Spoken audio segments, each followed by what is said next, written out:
Oração e trabalho podem te ajudar a ser uma pessoa melhor? Podem te ajudar no teu aperfeiçoamento pessoal? Fique comigo que eu vou provar que sim.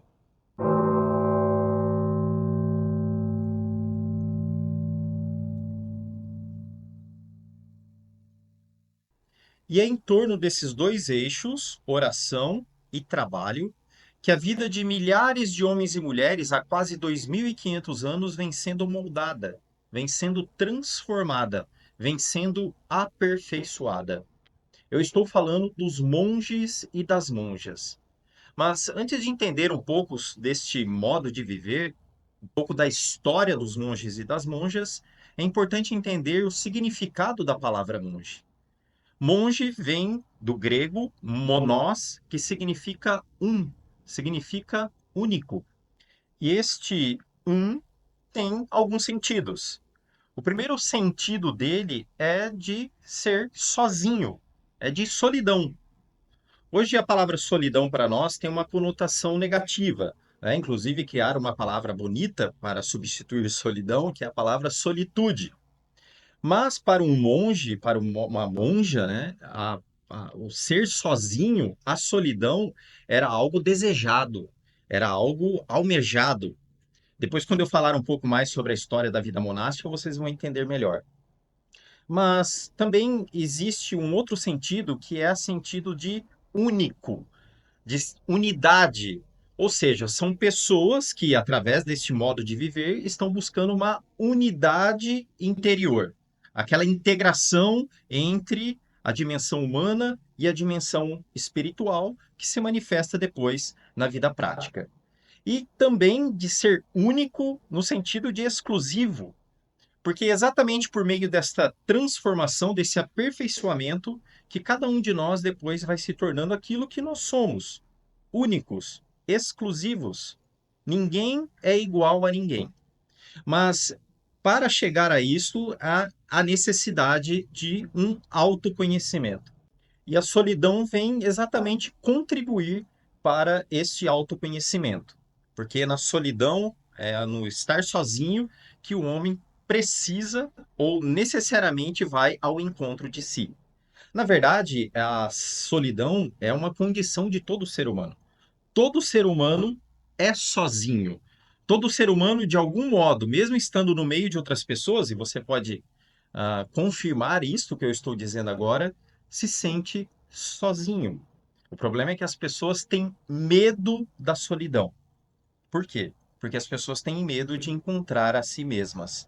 As pessoas têm medo de encontrar coisas que não gostariam de encontrar, mas que são necessárias nós encontrarmos para que haja essa transformação, haja esse aperfeiçoamento. Então, o monge viu, né, ele experimentou a necessidade da solidão para poder depois crescer nesse aperfeiçoamento pessoal. E é em busca exatamente desta solidão, deste estar sozinho, que homens e mulheres resolveram tomar a decisão de deixar os centros urbanos e buscar em lugares remotos, como deserto, como cavernas, como florestas, para se dedicarem a este aperfeiçoamento pessoal, a se dedicarem ao autoconhecimento, a um encontro consigo mesmo, mas principalmente a um encontro com Deus. Este é o sentido da vida monástica, essa dedicação total a um aperfeiçoamento espiritual, em primeiro lugar, mas também, consequentemente, a um aperfeiçoamento humano. São pessoas em busca do essencial. Estes monges e monjas foram entendendo para que houvesse um progresso neste processo de aperfeiçoamento espiritual, de aperfeiçoamento humano, que alguns elementos precisariam compor esse processo. E um deles, como eu já falei, é a vida de oração e de trabalho.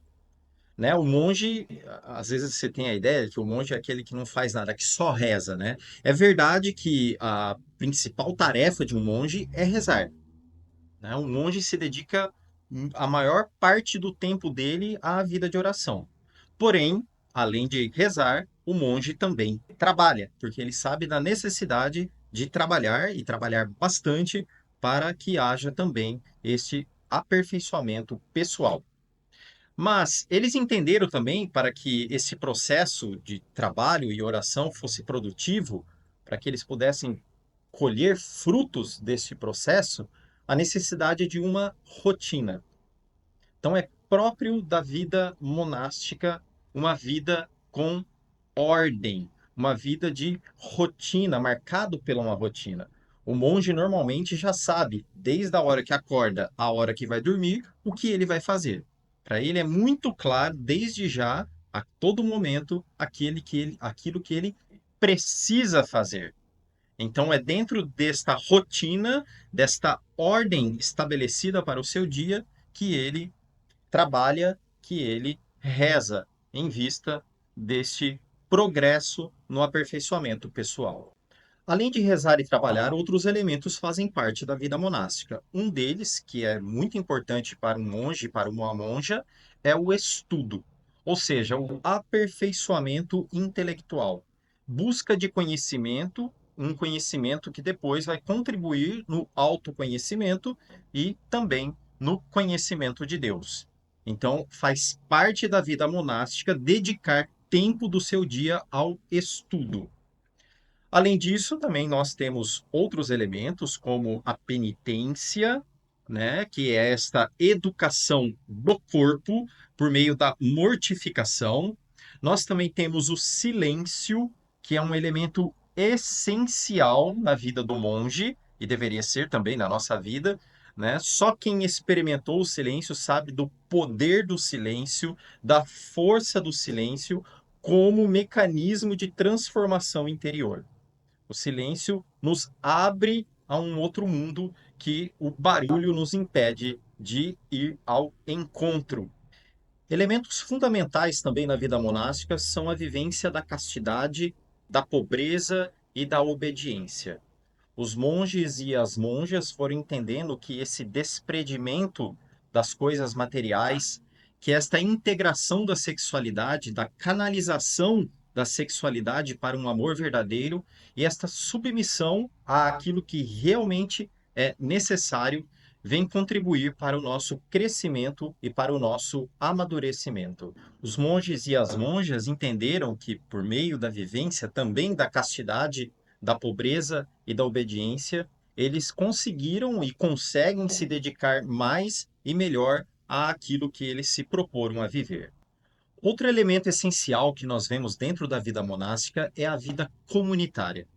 E é interessante ver dentro da história da vida monástica católica, e eu falo dela porque nela vivi durante 15 anos e dela eu tenho maior conhecimento, é que quando começou a vida monástica dentro da Igreja Católica, homens e mulheres iam sozinhos, seja para o deserto, seja para as montanhas, para cavernas, para florestas, para viverem literalmente sozinhos. E viviam durante 30, 40 anos na solidão em vista de tudo aquilo que eu já disse, desse progresso espiritual, desse progresso humano, deste amadurecimento e deste crescimento. Mas alguns monges foram entendendo que seria possível e seria melhor viver esse ideal que esses monges viviam na solidão de uma forma comum, de uma forma comunitária. Foi a partir daí que surgiram aquilo que na igreja nós chamamos da vida cenobítica, ou seja, né, de homens e mulheres vivendo este ideal da vida monástica, porém de forma comunitária. E por que a vida comunitária? Eles foram entendendo que a importância de viver em comunidade, a importância de viver em comum, a importância de viver com outras pessoas para praticar aquela que é a maior virtude, a virtude da caridade.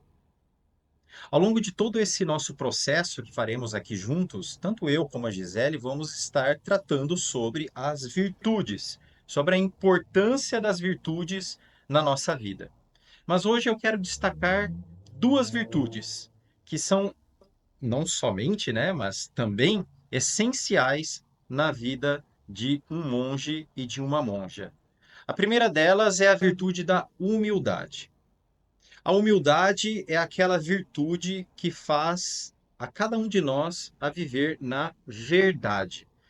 Inclusive uma definição de virtude de Santa Teresa de Ávila, doutora da Igreja, que diz: a humildade é a verdade.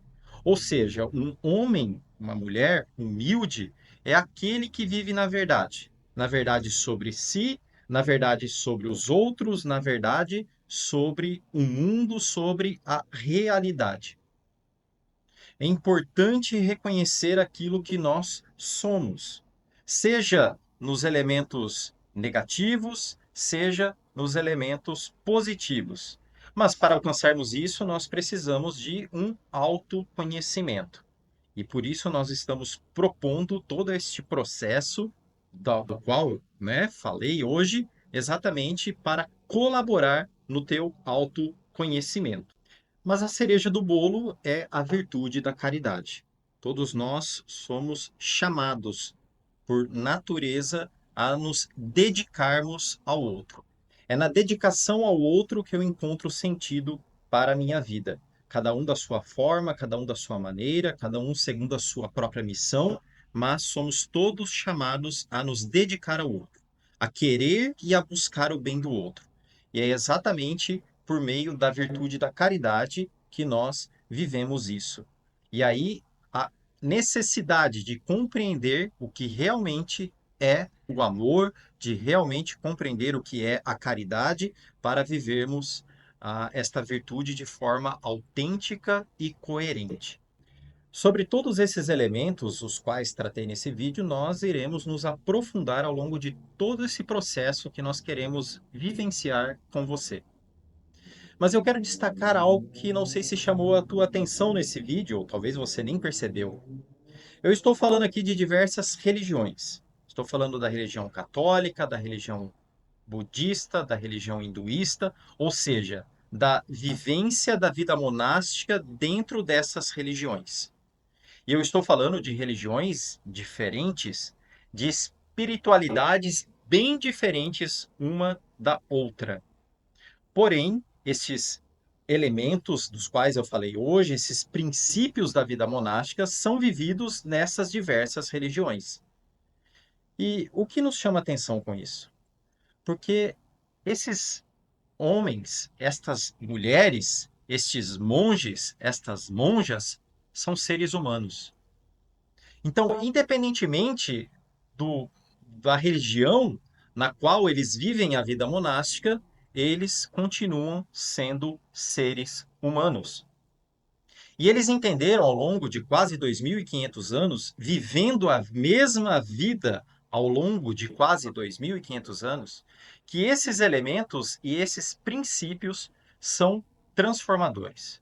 Eles realmente transformam a vida do ser humano. São capazes de levar ao ser humano a um amadurecimento, a um crescimento, a um aperfeiçoamento da vida, seja ela humana, seja ela espiritual. Então, é exatamente por isso que nós queremos apresentar esses elementos, apresentar esses princípios para cada um de vocês que deseja, que quer crescer, amadurecer, se aperfeiçoar. Eu vivi nesta vida ao longo de 15 anos, como eu já disse, a Gisele é quase 22 anos, e nós sabemos que realmente esses elementos, esses princípios são transformadores, podem realmente fazer de nós pessoas melhores. E é por isso que eu quero convidá-la mais uma vez a fazer parte da nossa comunidade dos monges urbanos, de homens e mulheres que, vivendo no mundo, aplicam esses princípios e elementos da vida monástica à vida cotidiana, em vista de uma transformação, em vista de um aperfeiçoamento pessoal. Se inscreva no nosso canal, deixe o seu like e vamos juntos neste mergulho da superfície para a profundidade do ser.